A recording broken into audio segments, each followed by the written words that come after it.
Hello and welcome to part 1 of the microtesting workshop. The term microtesting was coined by Mike G. Hill back in the late 2000s to counteract the issues that he and others had encountered while working with teams who used the name unit testing.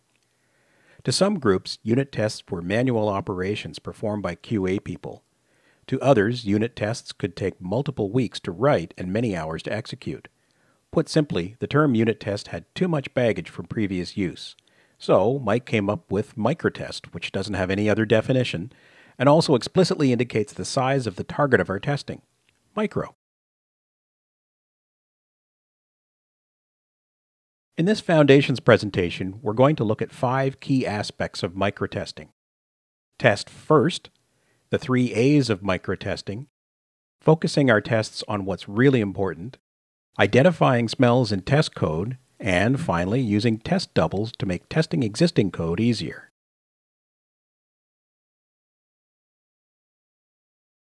Microtest first. This handy acronym can help you remember the good attributes of tests. Fast. The faster your tests run, the more often you'll run them. Isolated. Each test should have a single reason to fail. Repeatable. You should obtain the same results every time you run a test. Self-verifying, a good test passes or fails unambiguously. And timely, tests written first specify the behavior that you're about to build into the code.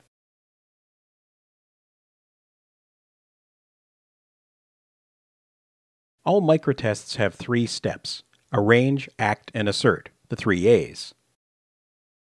First, we arrange the class under test with the required data for the scenario being covered. Then we invoke the functionality under test.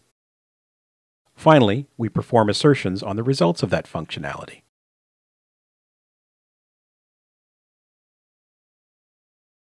An issue I commonly see with developers new to microtesting is that their tests are too broad, encompassing too much functionality being covered in a single test. Instead, each test should be focused on just one single aspect of the functionality.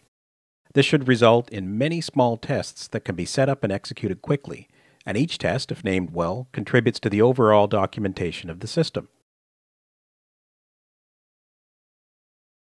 These tests are from code for a game of blackjack. Specifically, they show the behavior of a player's hand in the game. Each test has an expressive name that makes it clear what's being tested. Each test follows the 3 A's, arrange, act, and assert. And each test focuses on a single aspect of the class under test.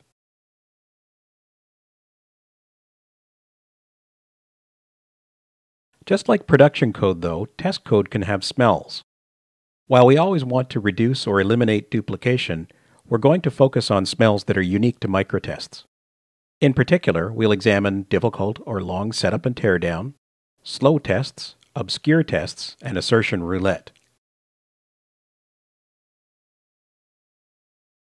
A common test smell, especially in situations where you're dealing with legacy code, is when a substantial amount of work is required to set up the data and conditions for a test to execute.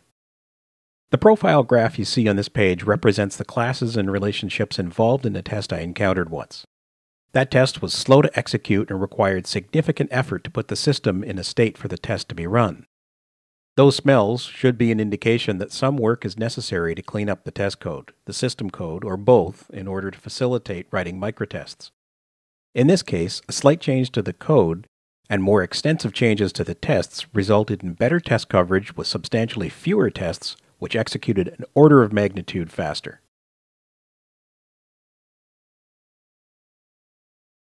Let's consider this test.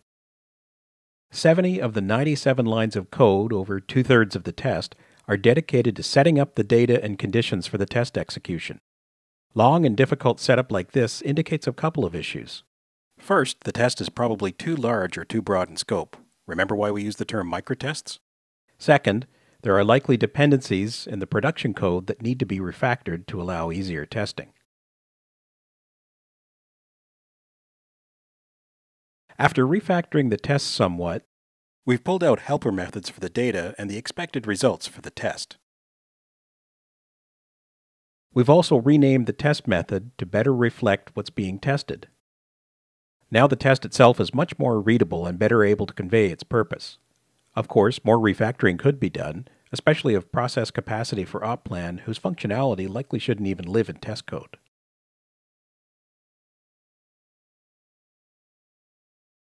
Executing quickly is a crucial aspect of microtests. We want our tests to be able to run on the order of hundreds to thousands of tests per second. The faster our tests run, the more likely we are to run them. By extension, if an entire test suite can be run in a few seconds, then we're also more likely to run all of the tests more often. That, in turn, allows us to avoid defects arising from unintended side effects from our code changes. Slow tests, then, are something we want to avoid. When they run slowly, it usually indicates that the tests are coupled with slow resources such as the file system, network, database, or the user interface. They can also expose hard-coded real-time delays in production code that may need to be isolated so that our tests run more quickly. We can fix slow tests by using techniques to isolate slow resources and test doubles to hide dependencies that introduce these delays. Let's consider this code snippet. We have a hard dependency on Unirest, which is a Java REST library. In this method, it's making an HTTP GET call to an external weather service. Anytime this method is executed, the code may encounter connection issues and network congestion. Even without those, there is always some latency in the call, which slows our test down. Remember the F in first? We need our test to be fast, and testing this code as is won't be. By moving the weather data retrieval code to a different method, we now have a way to override the default behavior in our test. We can provide our own implementation of getWeather4 that doesn't make an external call. It's also important to note that the method we extracted is declared with a scope of protected. This allows it to be overridden by classes in the same Java package. Doing so preserves the public API of the class and still provides some measure of security that the new method won't be used improperly. The potential cost of allowing classes in the same package to call or override the extracted method is more than offset by the benefit of making the code more testable.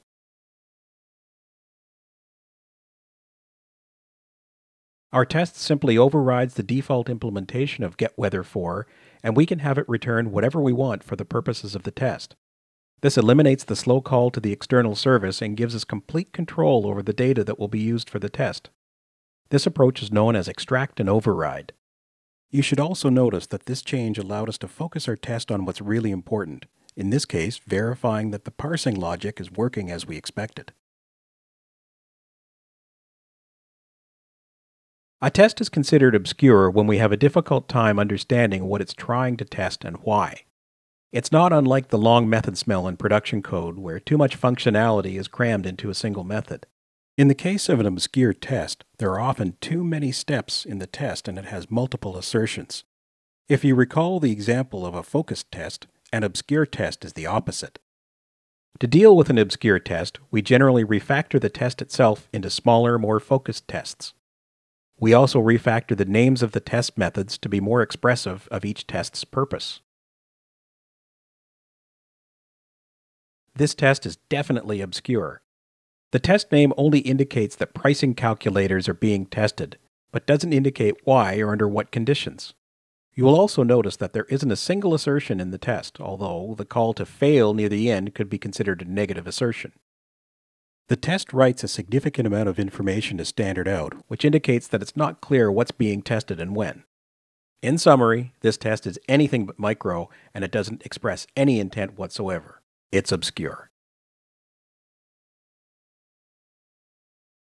This test comes from a refactored version of the system that produced the obscure test.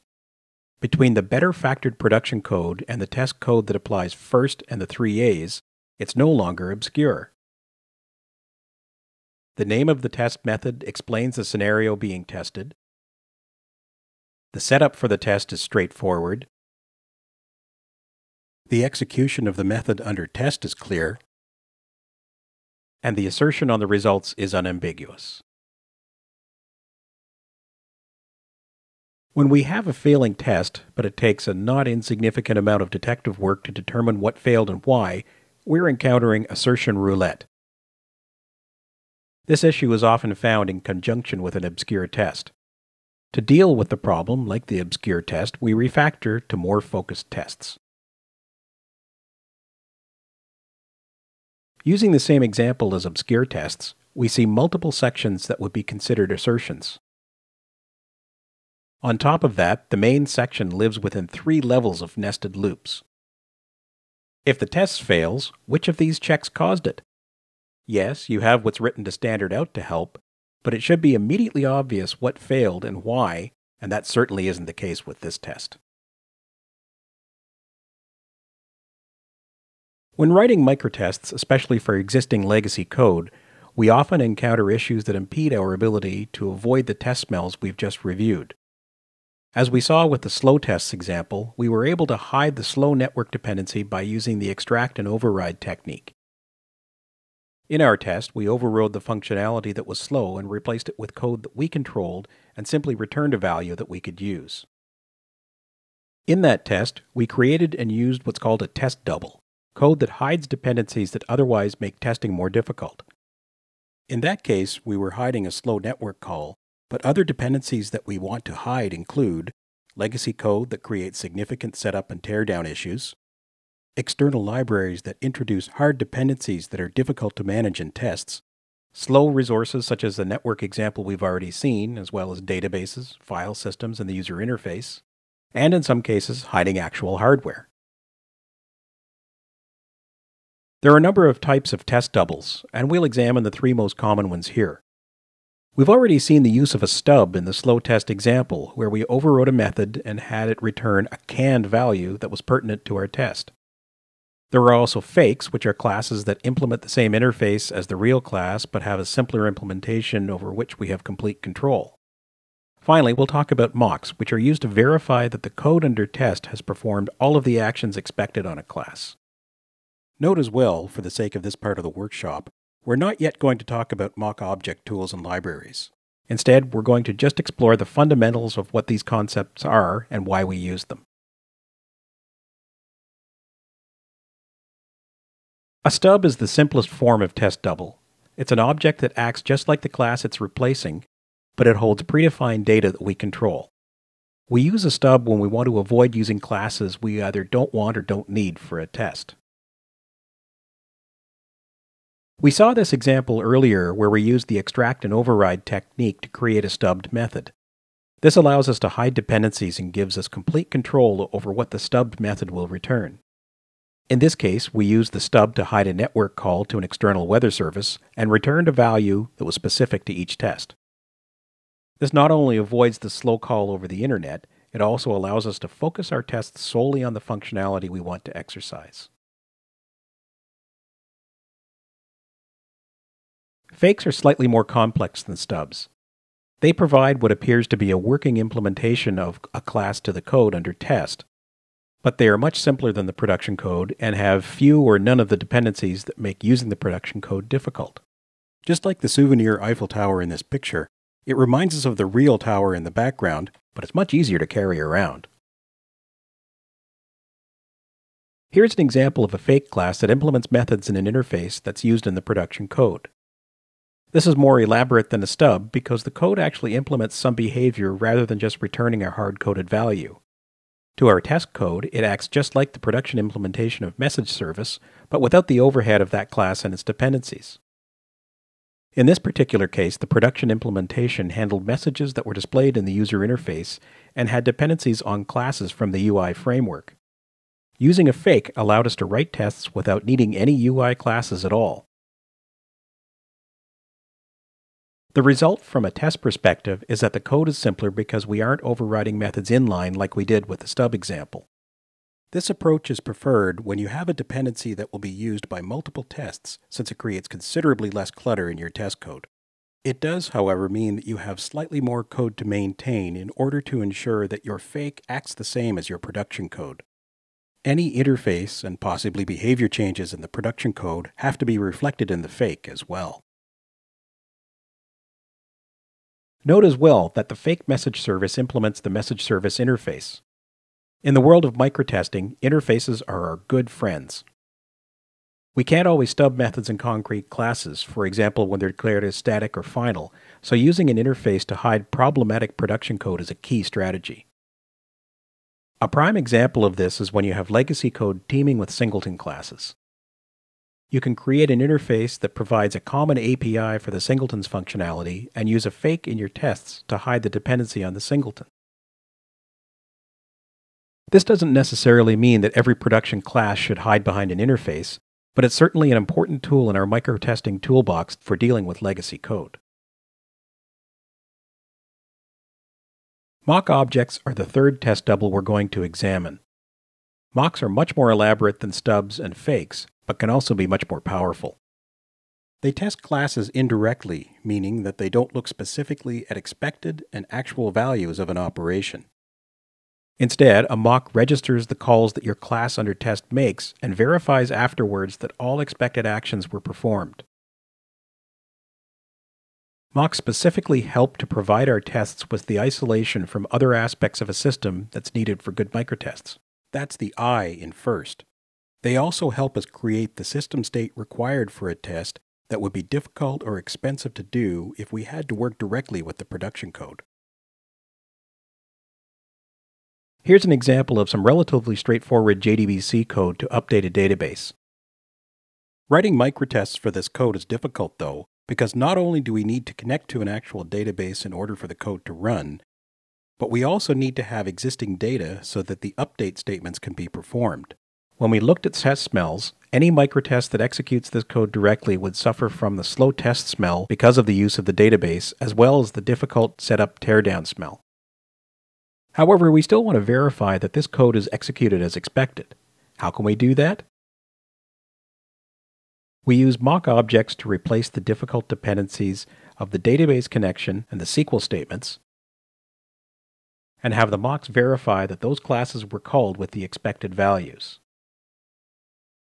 Note as well that this test is using mocks and still follows the 3 A's, arrange, act, and assert, although the terminology is different than standard JUnit.